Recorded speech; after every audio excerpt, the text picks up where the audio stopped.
Olá, nós vamos iniciar uma nova série e vamos falar sobre as técnicas de reprodução assistida, né? Os tratamentos que existem. Vamos falar a diferença entre fertilização in vitro, inseminação, relação programada, né? Que há muita confusão de uma técnica com a outra. E eu vou deixar bem esclarecido para você que interessa pelo assunto e está me ouvindo nesse momento, né? Vamos recapitular um pouquinho o conceito de infertilidade. Então, uma mulher de 35 anos para baixo, um homem 40 anos para baixo e que aparentemente estão normais, tendo em média 2 relações por semana, a taxa mensal de gestação é de 20%. Tem 80% de chance de não engravidar naquele mês. E após 1 ano de tentativa, a taxa acumulativa anual chega a ser 93%. Se a gestação não acontece nesse período, com esses critérios que eu falei inicialmente, então o casal deve procurar uma clínica especialista em reprodução humana assistida. Bom, o que é o coito programado ou relação programada? Muitos pacientes chegam aqui, conversam sobre o tema, têm indicação, né? Nós orientamos e querem saber como acontece, qual a taxa de gravidez que tem com essa técnica, se é mesmo apropriado para o casal ou não, né? Então, a relação programada pode ser num ciclo natural, sem estimulação, né, para produzir mais óvulos. Pode ser em ciclo com ovulação estimulada, para que ela tenha no máximo 3 óvulos, não deve passar disso, porque senão o risco é muito alto de múltiplos, né? E pode ser um misto, em ciclo natural, e nós vamos dar a medicação para eclodir o folículo, para arrebentar o folículo, que é a casa do óvulo, em 36, 40 horas, que é o momento em que a mulher está ali ovulando, né, ovulatório.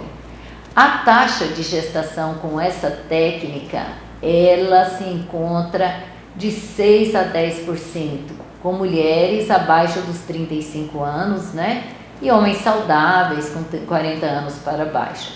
Então veja, não é alta taxa, mas é uma taxa que dá a chance da paciente engravidar. Por que não é mais alta? Exatamente porque nós já estamos numa situação, algum problema que não favorece a gravidez, né?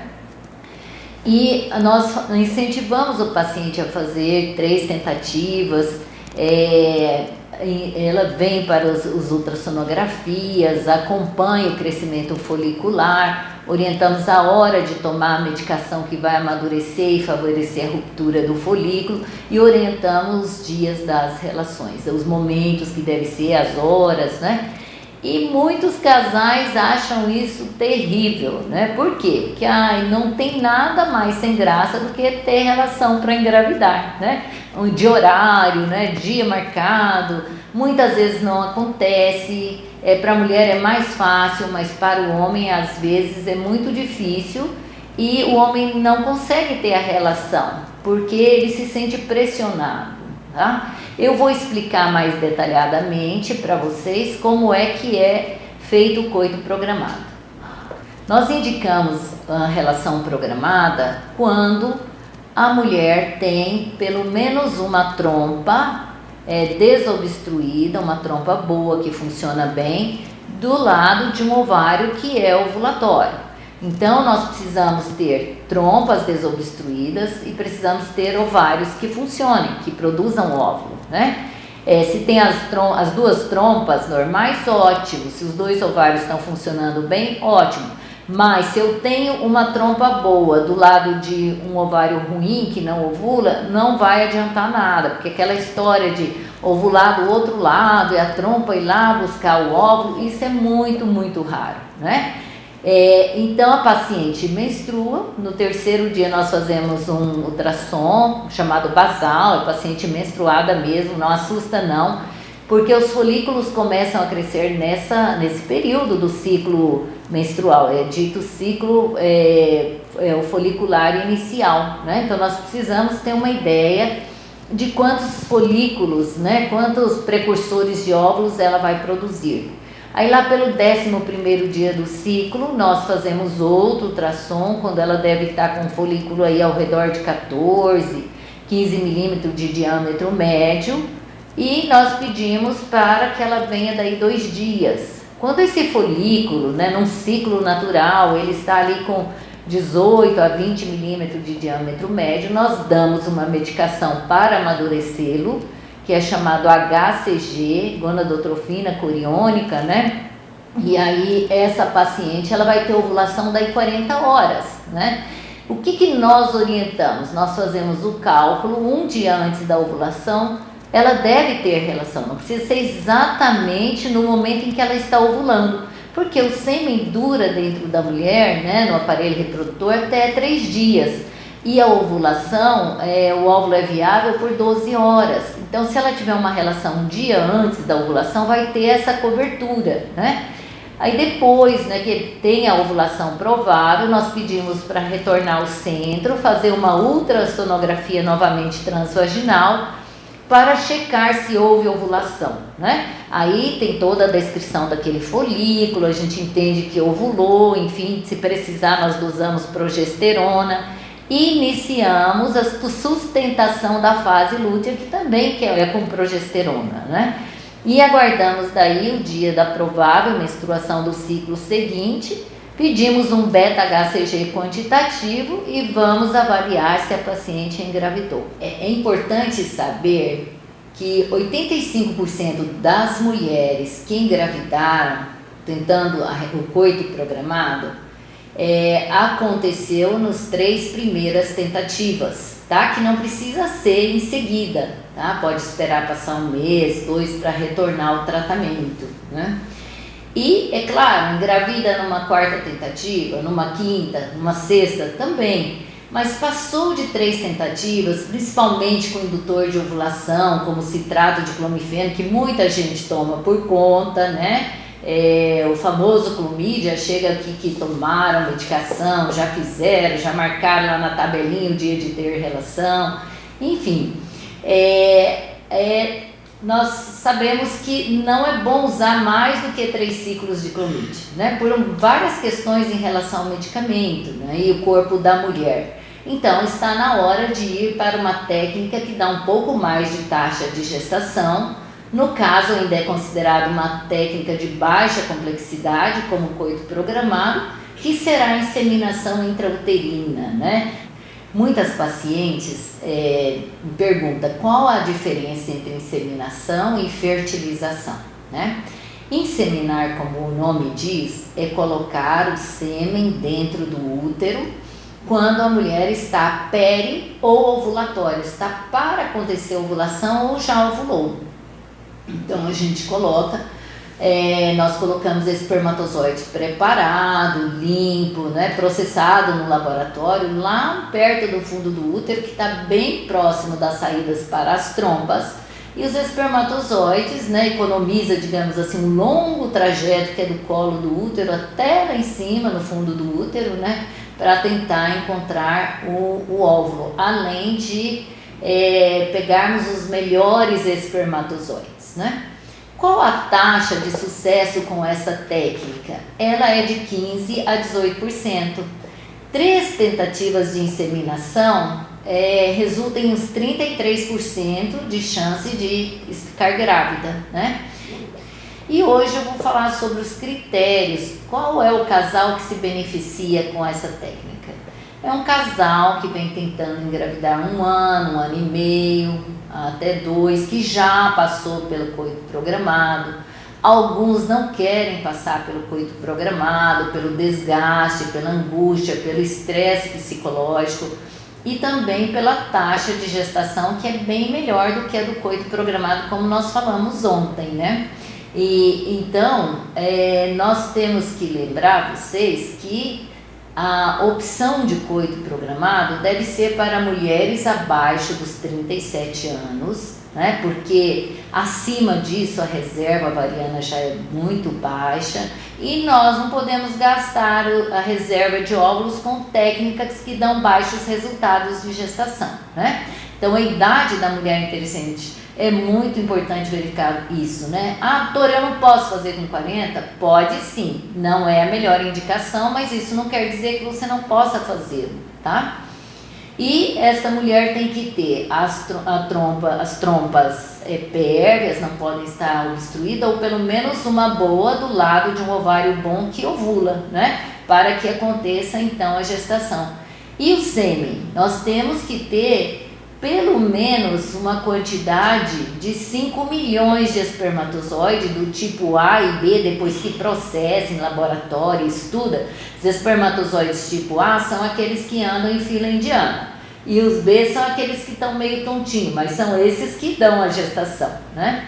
E a morfologia, né, característica do espermatozoide, a cabeça oval, a peça intermediária e o flagelo tem que estar normais, pelo menos a quantidade de espermatozoides que tem que ser normais é de 4% em todo o ejaculado, tá?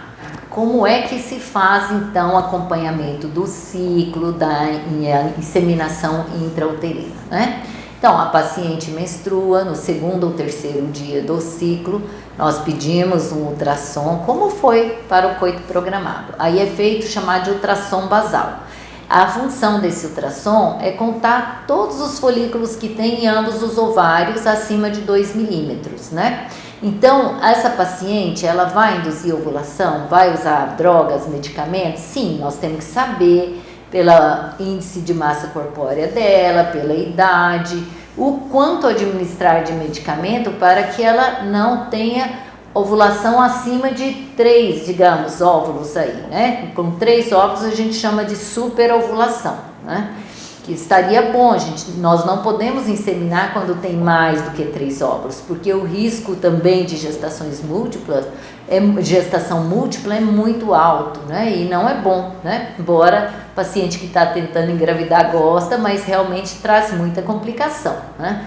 Então a paciente vem no terceiro dia, já iniciamos a medicação, ela faz uso de medicamento durante 5 dias, retorna no 6º dia de uso da medicação para fazer novo ultrassom.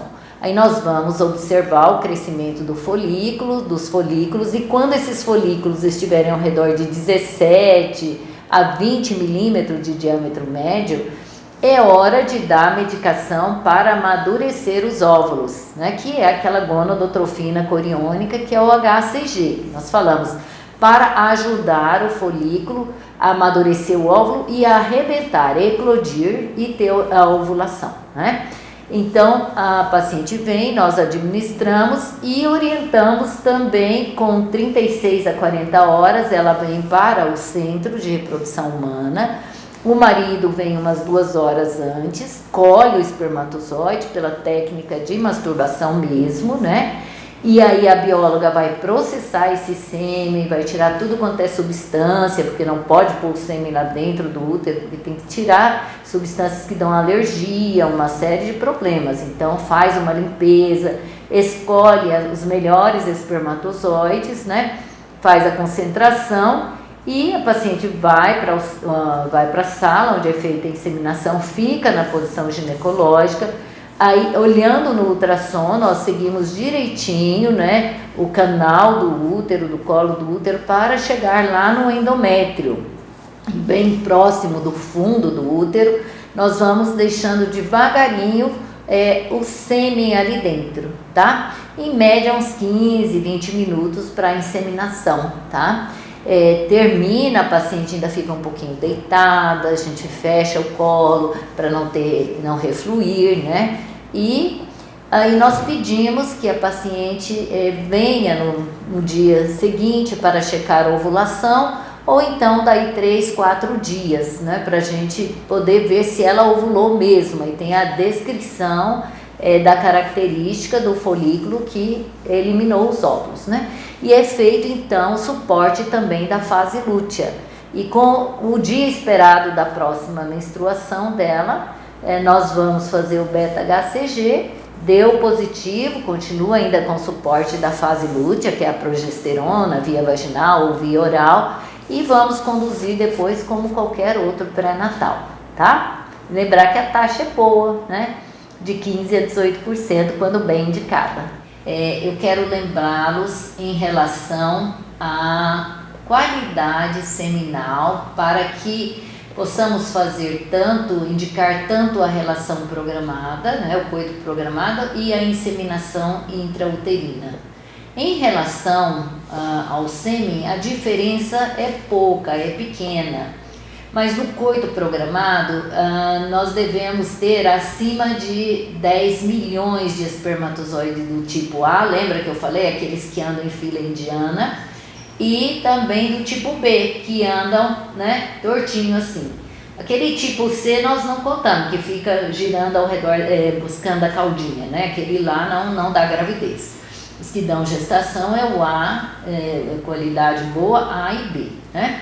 Então, para a inseminação, como eu falei, a morfologia é de 4%. Pelo menos 4% de todos os espermatozoides do ejaculado têm que ser normais.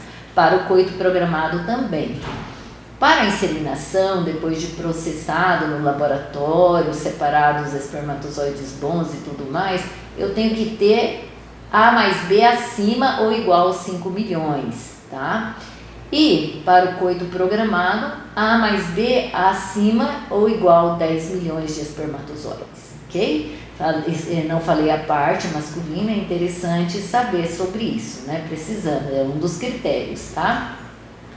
E agora nós vamos falar sobre fertilização in vitro, né? O que é fertilização in vitro? É uma técnica complexa de reprodução assistida, que usa muito mais medicamento, que usa muito mais... o paciente tem que dedicar mais tempo dentro da clínica, fazer mais ultrassonografia, dosar hormônios, tá? Porque nessa técnica nós vamos fazer com que a mulher ovule muito mais do que ela ovula cada mês, porque cada mês ela ovula um único óvulo. Então nós vamos dar medicamento para que ela possa formar de 10 a 15 óvulos, né?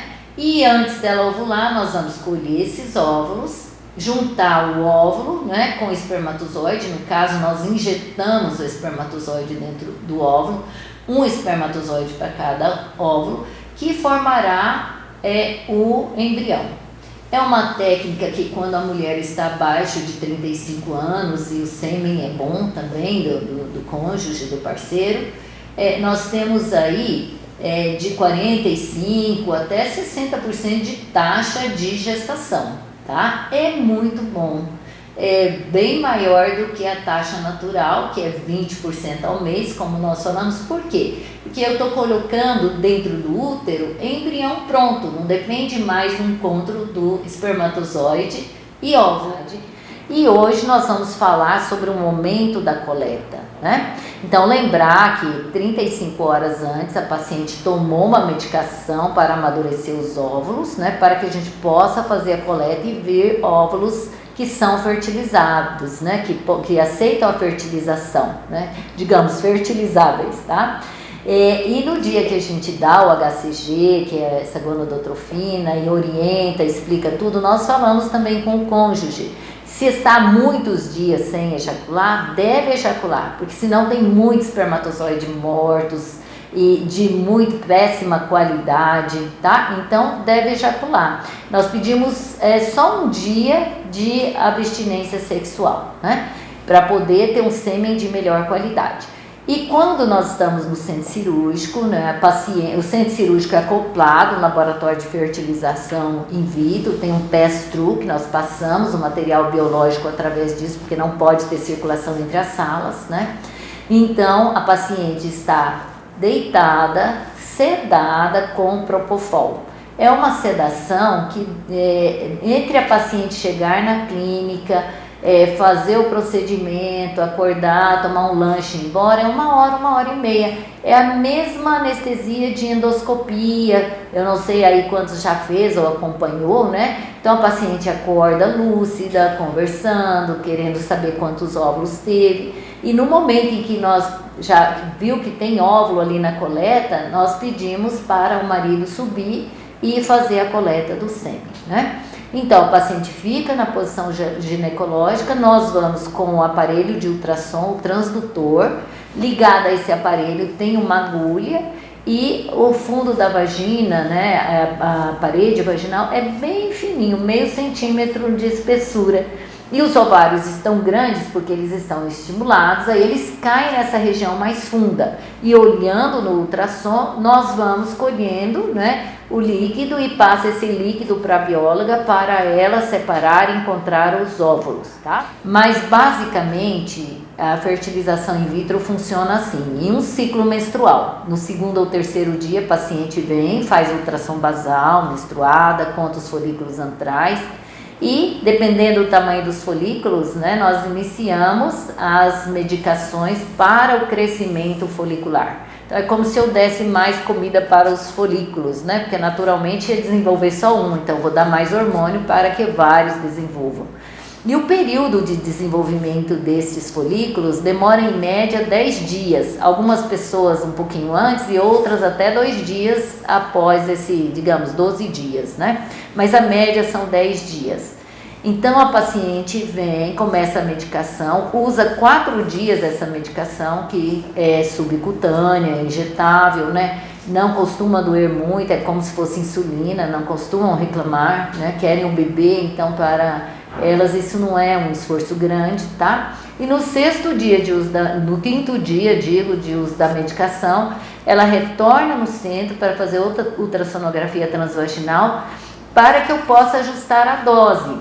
Vou ter que diminuir a dose dos hormônios, vou ter que aumentar, já tenho que entrar com uma medicação para bloquear a ovulação, porque eu tenho que pegar os óvulos, se ela ovular antes, nós perdemos todo o trabalho, né? E então nós temos que fazer tudo isso aí, não é uma receita de bolo, cada paciente responde de forma diferente, tá? Por isso que tem vários protocolos, vários tipos de medicamento, mas no geral, chegou com 10 dias de uso da medicação, esses folículos estão em média com 18, 21 até 22 milímetros de diâmetro médio. É hora então de fazer o trigger, né? O que é o trigger? Disparar o gatilho para que ela amadureça os óvulos, né? E eu saiba o momento em que ela vai ovular para eu colher os óvulos umas 5, 6 horas antes, né? Então a gente faz a medicação e a paciente nós orientamos para vir com 8 horas de jejum e ela vem para fazer uma sedação e nós colhermos esses óvulos.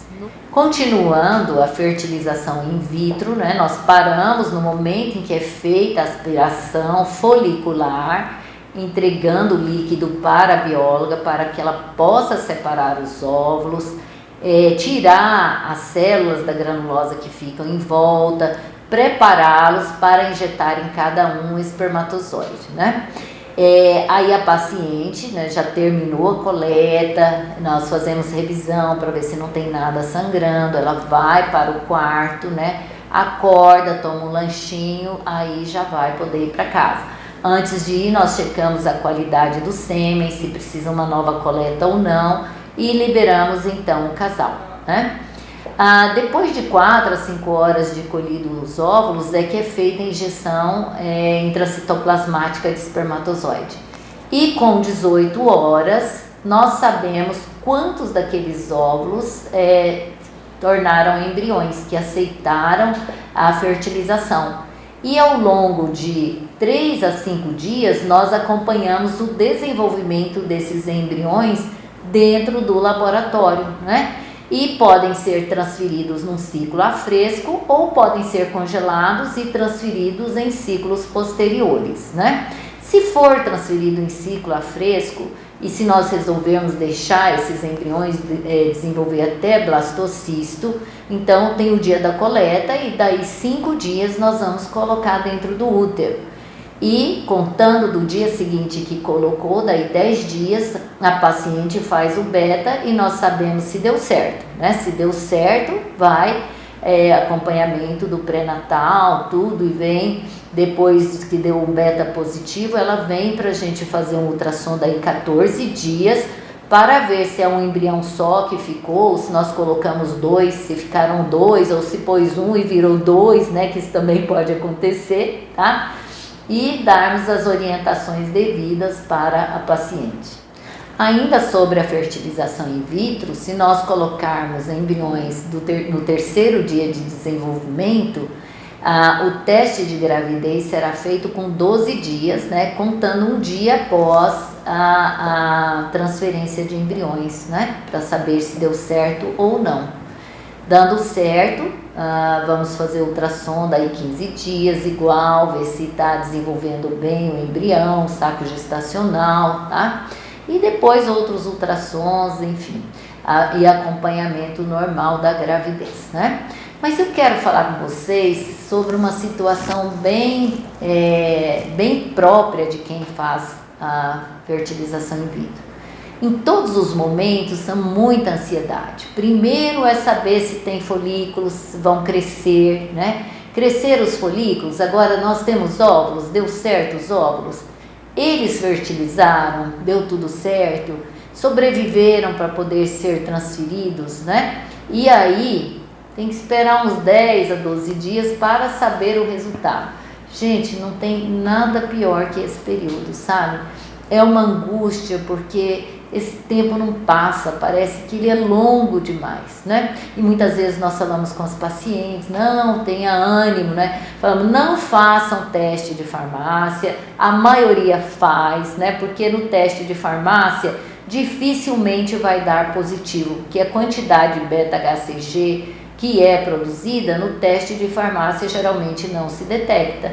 Então daí a gente pedir para fazer o teste mesmo no sangue. É importante saber que todos os bebês são preciosos, mas quando vem de técnica de reprodução assistida, que a paciente passou por tanta angústia, tanto estresse psicológico, casal, até chegar no ponto de fazer muita, né, digamos, água rolou, muita situação que às vezes consegue o bebê e o casamento até acaba de tanto transtorno que tiveram para poder chegar a entender a necessidade disso, né? Então, é importante que esse casal tenha um acompanhamento pré-natal diferenciado também, né? E por isso nós encaminhamos para um profissional que trabalha com alto risco. O médico que trabalha com alto risco, ele está acostumado a ter várias chamadas do seu paciente durante o dia, tem paciência, dá mais atenção. E ao mesmo tempo nós do centro fazemos um acompanhamento paralelo, porque as medicações nós vamos retirando aos poucos e orientamos sempre a paciente a não retirar nenhuma medicação sem falar conosco, né? Então é um acompanhamento que precisa ser feito bem próximo. Nesse período a gente já pede para ir na psicóloga, cuidar da saúde mental, resolver questões que ficaram, né, paradas durante esse trajeto de conseguir o bebê, tá? Para que o bebê chegue e tenha um papai e uma mamãe bem felizes, um lar bem estruturado, né? O bebê em casa passou por toda essa história e tem um desfecho bom, tá? Hoje nós vamos encerrar o tema, né, a série sobre técnicas de reprodução humana assistida. Quero agradecer o tempo que você passou aqui comigo, espero ter sido bom, esclarecido as suas dúvidas, né? E se tem alguma pergunta, tudo podem mandar, sugerir temas que iremos falar, né? E a nossa próxima série nós vamos falar sobre cessão temporária de útero. O que será isso, né? É a famosa barriga de aluguel, que a gente não usa esse termo porque aluguel invoca, assim, digamos, a questão de pagamento e não pode acontecer pagamento, né, por empréstimo do útero no nosso país. Isso não é aceito, né? E nós vamos esclarecer quando a mulher deve recorrer a uma cessão temporária de útero. Será que ela pode usar óvulo doado, formar embrião, colocar dentro do útero de uma outra pessoa, tá? Então nós queremos mostrar que existe essa possibilidade para pacientes que nascem sem o útero, né? Que tem o útero danificado por muitos miomas, por adenomiose, e tem abortos e não consegue segurar. Essa paciente também pode ser mãe, né? recorrendo a essa técnica. Então, hoje, infertilidade é muito difícil, né, ter alguém que é infértil mesmo, né?